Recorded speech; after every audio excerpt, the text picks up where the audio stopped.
Wait a minute. That's not right. Not yet. Let's switch that over and just... Oh, nope. Also not yet. Soon, though. Soon. That's better. All right. Hi, everybody, and welcome finally to Cities Skylines 2 and to another video on this channel, of course. I honestly don't know what to say. This is like my third or fourth time trying to record the intro to this video. You can tell because I'm not laughing at my own joke anymore. But holy cow, I cannot believe it's here. Or almost here, I suppose.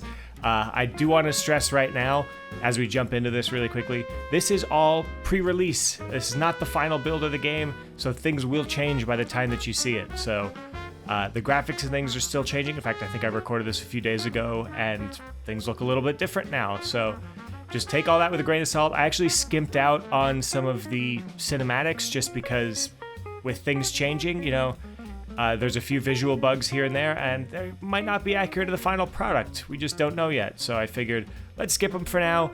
We probably want to see the actual gameplay anyway, and doing this lets me, in the sort of video length that we were allowed to do for this, you can basically, I only sped things up by 2 times. So if you want to, you know, please hopefully mute it so you're not hearing me in slow motion, and play this back at 50% speed, that'll be a pretty good way to figure out kind of how the cadence of the game feels. So it took me about an hour to get to the final build here, and you'll see it's nothing earth-shattering, nothing groundbreaking.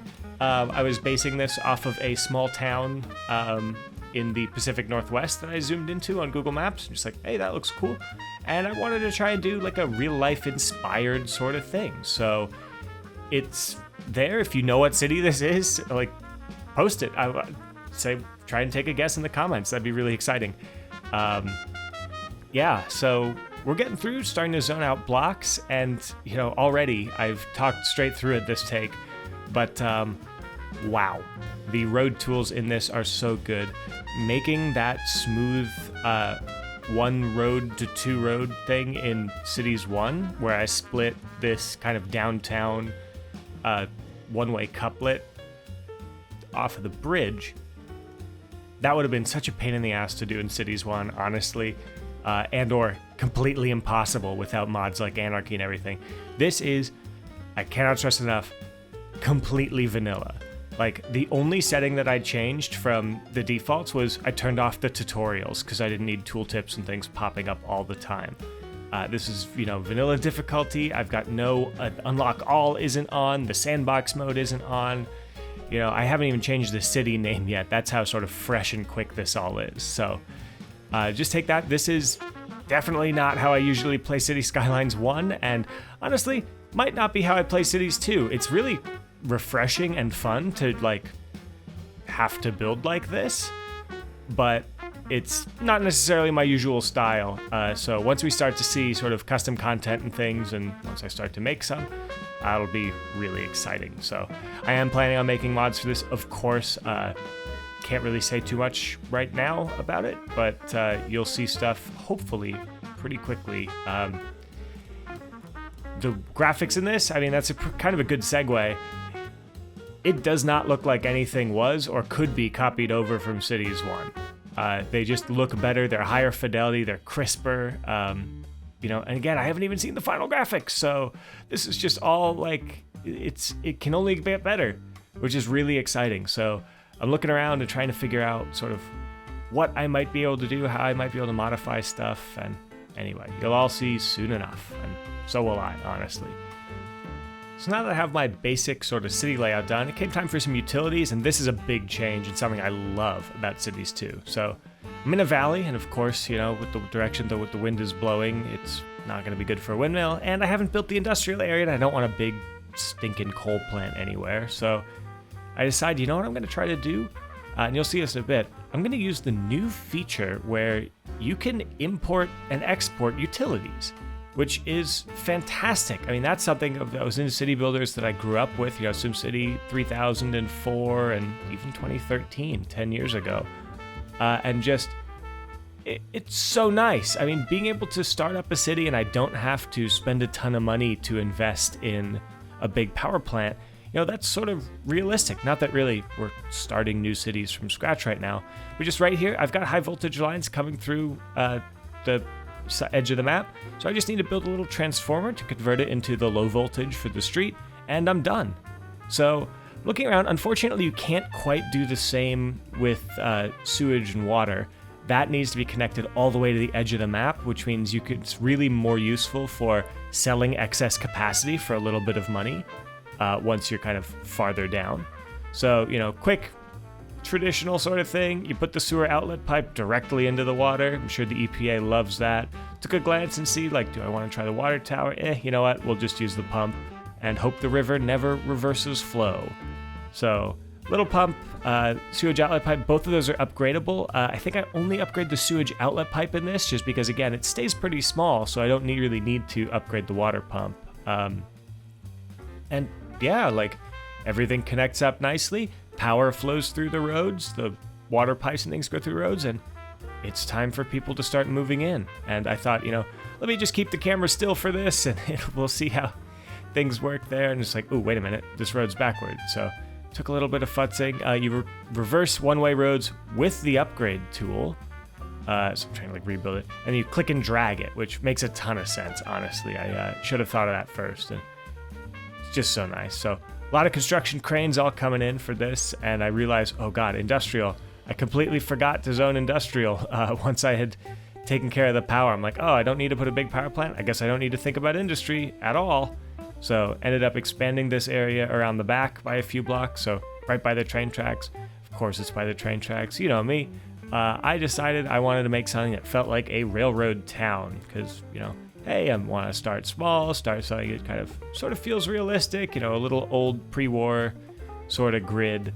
I love this mountain pass map because it has the train directly accessible from the first set of tiles that you get, though. Honestly, you will unlock a lot of tiles before you unlock the ability to touch trains or transit as a whole. So you don't have to worry if you don't start with it on the right tile. But, you can actually see a little train there. There we go. Now you can start to see the sort of stuff. So I'm planning out where the train track will eventually go in the city here. Just dragging some dirt roads just as a little filler.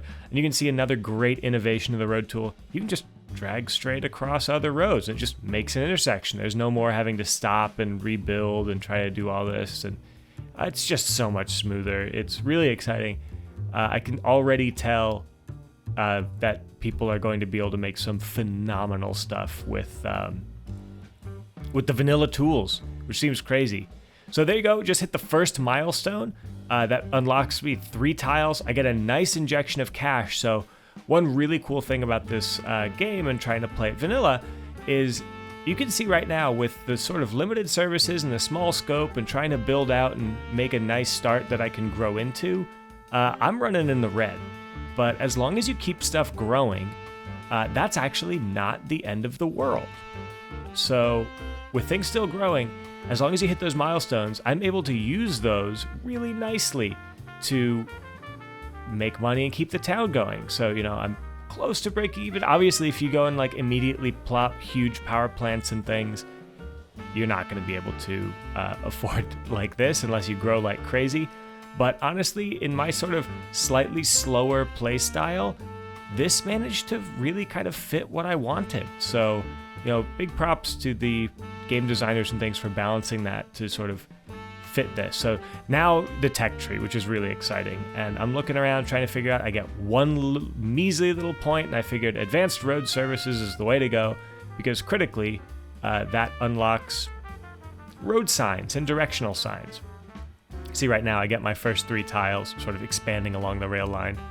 And of course now with these unlocks, now you need services. So place a little clinic, and then need to find a good spot for the cemetery, trying to find some. Figured out right there would be cool. You get a nice view down the line. Wish that parking lot wasn't there in the front. Unfortunately, you just kind of stuck with it. I was hoping to kind of make it feel a little bit more like a park, because you don't unlock parks for quite a while. So now you can actually see down in the bottom left, I've zoned a little more low density residential, but I have a demand for medium density. So they've split the demand for residential into multiple categories based on density, which is really neat. So it's sort of an apartment versus house thing.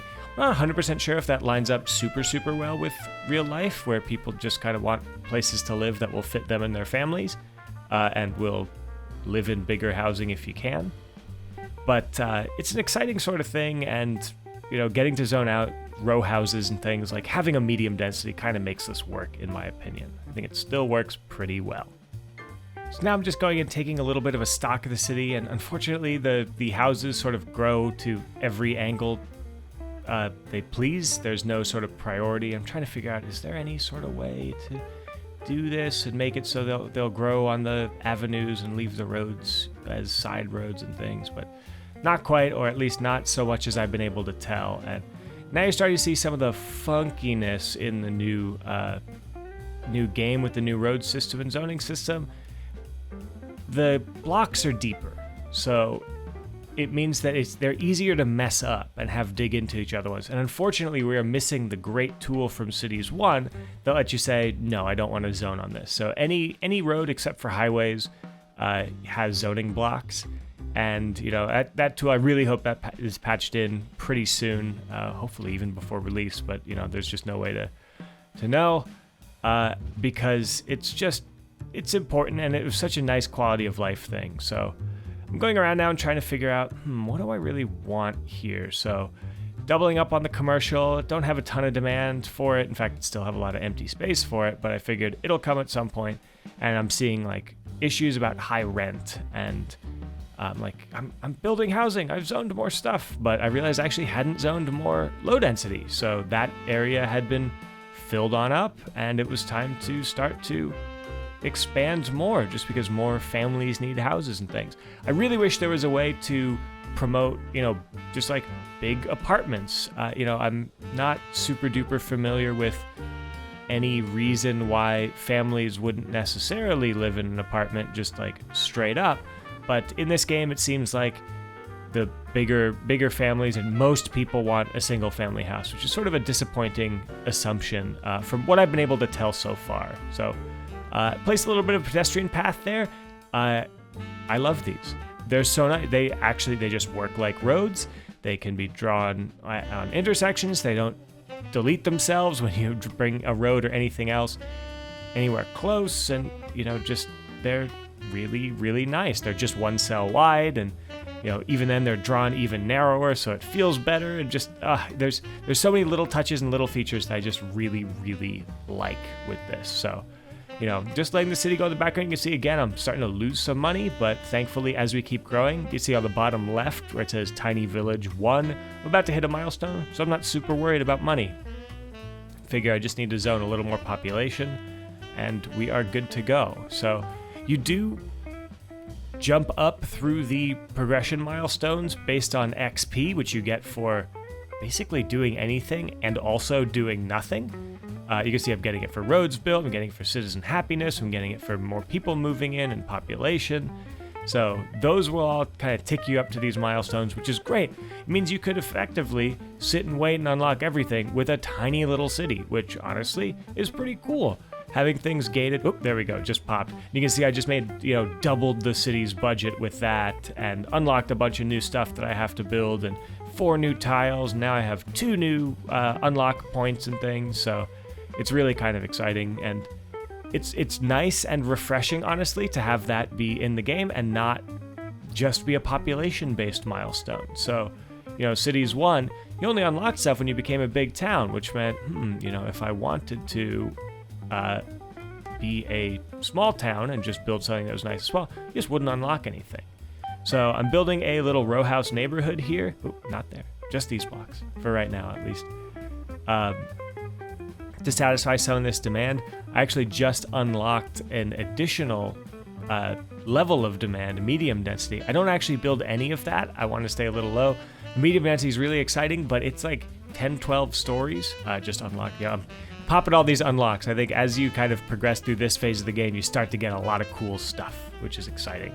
So I'm like, what do I spend my points on? Like, okay, crematorium for sure. Do not want to have to deal with the cemetery for too long. I actually don't know if I build it or not. And then I think, with just one more point, I'm going to save it. And then we continue to sort of grow in either side. I really like the new tile system where they're nice and small. You can really choose how you want your city to grow. I wish they weren't necessarily squares, but obviously that's, the easier way of doing it for the developers, and it just makes sense to apply a square grid across the lot rather than sort of trying to make it follow mountains and contours and things. I think it would have been really cool if there was a way to be like, here's your expansion permits and budget and whatnot, and, we have these different guys who all own the land nearby, and then, unincorporated stuff is just based off the grid. In the US, we have this giant mile square grid for everywhere in the West, essentially. That's sort of how empty land gets dealt with. But having, some like autonomous pre-built communities would be a really cool thing to do. So I just plopped the elementary school and the high school. I can't remember actually if I plopped the high school or not. These things are big, and they're the only ones in the game, which is kind of a bummer to me. I was really hoping that with the upgradable buildings, we'd be able to start things really small and then have them grow. So it's like, I have less than 1,000 people in this town.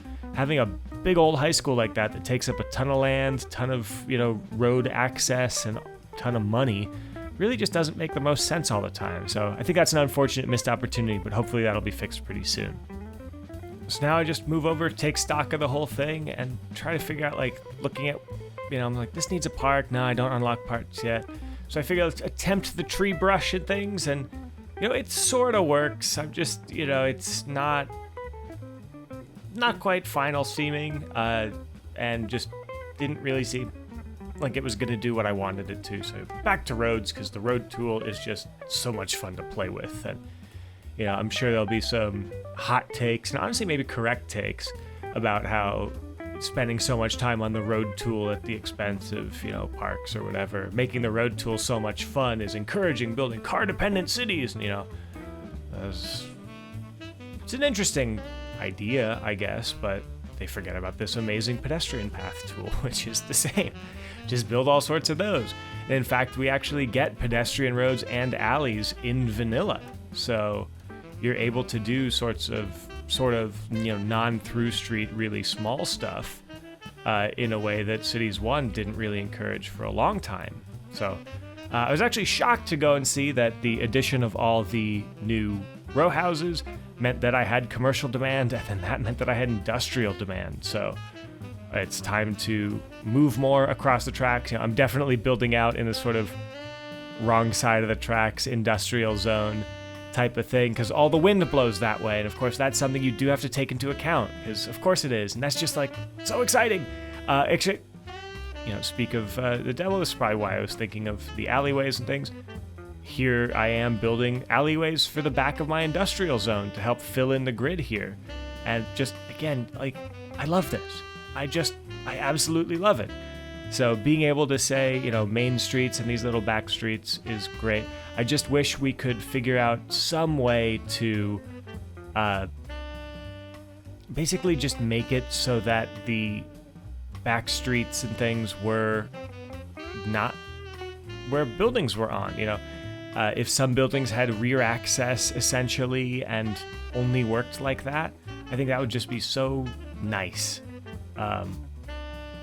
Sorry, I'm trying to make sure I'm saying the right stuff for this and that I keep track onto what I'm building. So I actually ended up screwing up a little bit and placing an alley where I didn't want to. My goal is to sort of try and keep this central commercial area intact for as much as I can. And there's another progression milestone. So immediately I go and get distracted from that as I try to de-zone a little bit and make some more commercial space. So you can see that just like Cities 1, when you de-zone something, it immediately bulldozes itself. Looking around, trying to figure out what is working, what's not. And I just unlocked, with that milestone, police and fire. So it's time for a little police station and a little fire station. And time to figure out what to spend my points on. I figured Firewatch Tower is going to be important. This feels like a sort of foresty hills map. There's actually not that many trees, and I didn't run into any disasters. I also grabbed the gas power plant because at some point the radio ads kept bothering me and saying, "Oh, you're buying services from this. That sure is expensive." And I'm like, okay, I guess they want me to move on. So got the gas power plant, especially now that my industrial zone's built out. Maybe it's time for a power plant pretty soon. I can see there as I unlock more tiles and things, I am playing pretty slowly, but it's definitely outstripping, the available land is definitely outstripping what I need.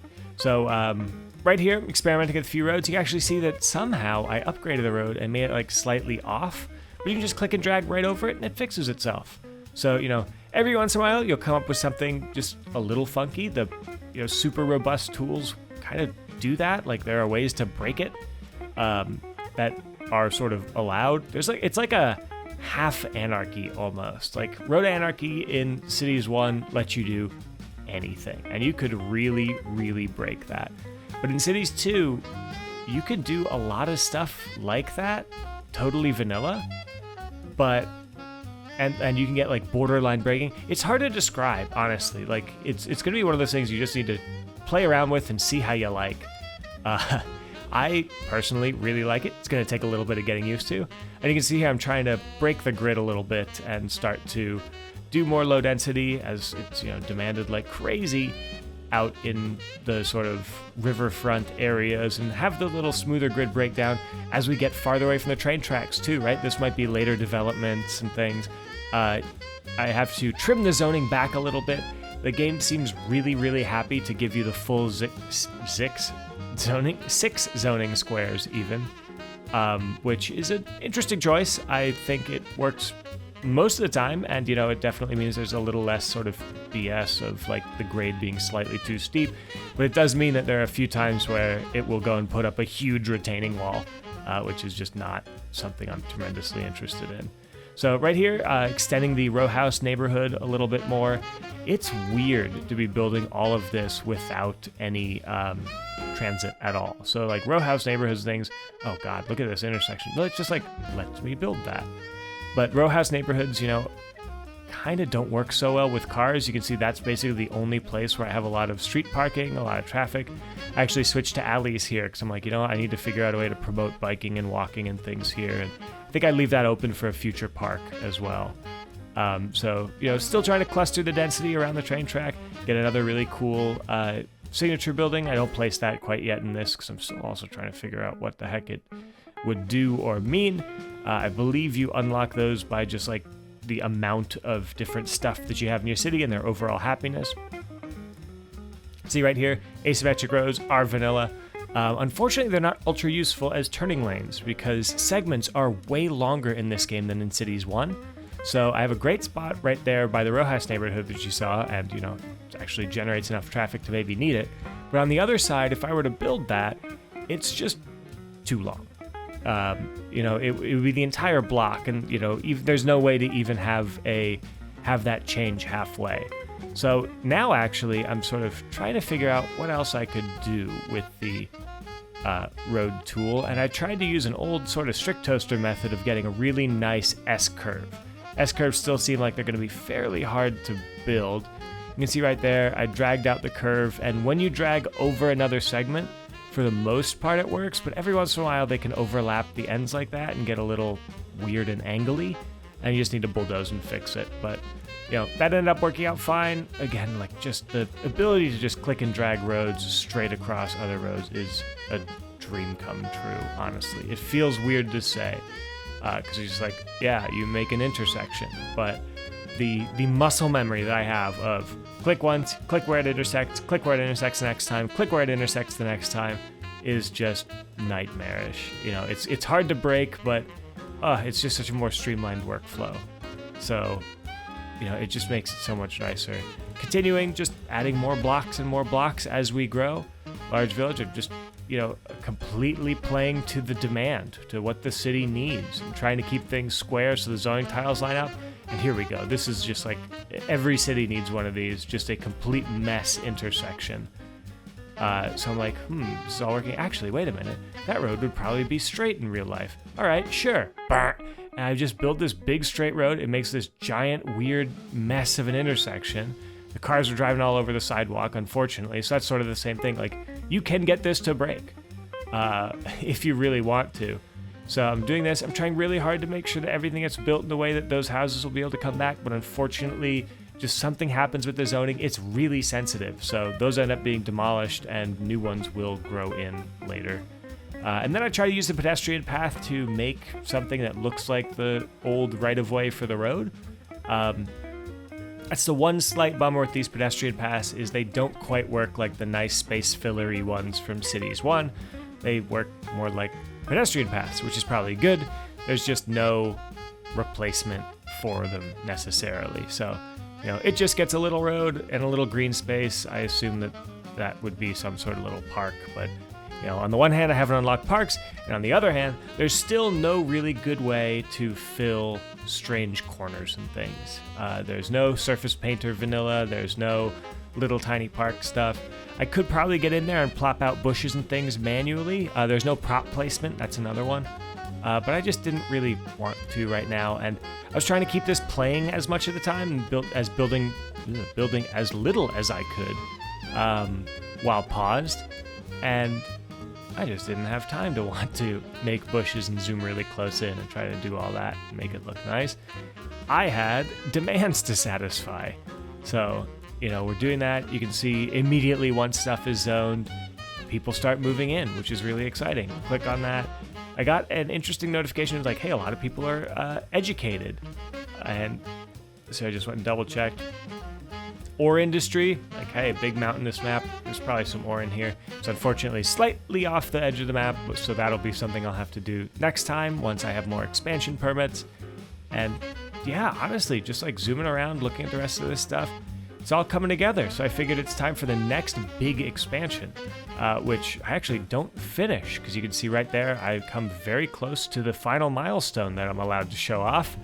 So I'm building this sort of weird vestigial tail that will become the basis for another neighborhood. Still trying to figure out the right way that you can do really nice, smooth curves, S-curves. I think that'll be a really critical sort of thing to figure out. So I think I cracked it a little bit here. I measured half the distance of my S. Now I'm deleting that all. I've measured the nodes. It's almost like transport fever, where you can like make the node and then delete back to it. So trying to find the right angles and things. We have the complex curve tool, which can like sort of work for this. And bam, look at that. That is an S curve. I think I cracked it. So, there's a lot of exciting stuff. And then immediately I'm like, you know what? Could I just do this? Like the old road right away? And of course you can. I can't describe how cool that feels. And even when it messes up the sidewalk a little bit like that, I think because I'm using one of the alleyway roads. And then there we have it. I'm like, as soon as I figure that out, bam, Grand Village. And that's where I need to stop, but I couldn't help myself. I gotta click on trains, I gotta unlock trains, park maintenance, and then didn't have quite enough to afford bigger parks. And oh wait, there's more land to do. And like, this is where you could tell I'm really like, the hooks are in, I wanted to keep going so bad, but I stopped, I managed to stop, I had land to keep building in, and I'm like looking around like, not enough customers, stuff. You can see I actually just unlocked high density there, so I have high density residential demand and office demand, and oh, it's so overwhelming. There's so much to do, but like in a really exciting way. So kept things rolling, because I figured, you know what, I can't be me, and I can't say I'm making a little railroad town without making it a railroad town. So a little bit of cleaning up, have to do some funky stuff to delete when you have nodes too close to each other, but getting rid of those dirt track placeholders and finally actually dragging in my rail line. So this will become the new heart of the city, which is really exciting. I was hoping, pretty soon I'll be able to get train stations and things, but you actually need, before you can plop a train station, you need to place this rail yard, which is an interesting choice. I was hoping to be able to just like have some intercity trains and things, but this thing is huge and I've got no good spot for it yet. So that's gonna have to wait till next time when I can actually like more confidently know that I'm not blowing through the requirements. And yeah, that's pretty much it. So again, sort of abridged cinematics are about to come on screen, and yep, there they go. Keep in mind again, this is all early, so you guys, when you get this game next month, it will look hopefully a little bit different. So just make sure you're aware of that. Everything you've seen today is early, and thanks to Paradox for letting me do this, along with a whole bunch of other really talented creators. Right when this video came out, there are dozens of Cities Skylines II videos coming out all over the place, which is so exciting. Go check those out, and make sure if you want to see more of Sequel Pass, my little railroad town, and watch it grow into a big, medium-sized, who knows, Railroad City, be sure to like and subscribe and, all the normal things. I've been B. Squeichelhausen. Thanks again. City Skylines 2, it's too much to even think about. I'll see you next time.